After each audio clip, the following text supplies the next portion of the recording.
राज्यात अवकाळी पावसाचा अनेक जिल्ह्याला फटका बसला आहे। मी आता नांदेड जिल्ह्यातील बारसगाव येथे आहे। आपण जर बघितलं तर केळीचं मोठ्या प्रमाणात या ठिकाणी नुकसान झालंय।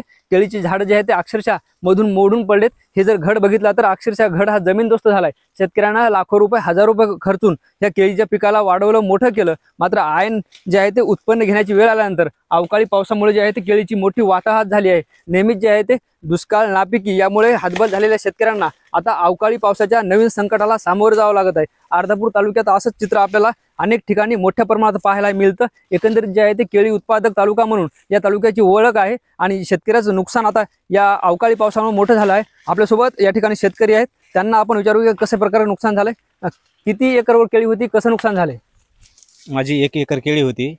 जवळपास अर्ध्याच्या वर केळी पूर्ण पडलेली आहे, काही जमिनीतून उद्ध्वस्त झालेली आहे, काही कमरेतून घड मोडलेली आहे। इथं जवळपास पूर्ण नुकसान झालेलं आहे। आता सरकारकडून काय अपेक्षा आहे? सरकारकडून एवढीच अपेक्षा आहे की जे नुकसान झालंय त्याची सगळी भरपाई द्यावी। पूर्ण हे करता जवळपास आज घडीला जे पडले त्याच केळीचं बघायला गेलं तर जवळपास 2-2.5 लाख रुपयाचं नुकसान झालं आहे।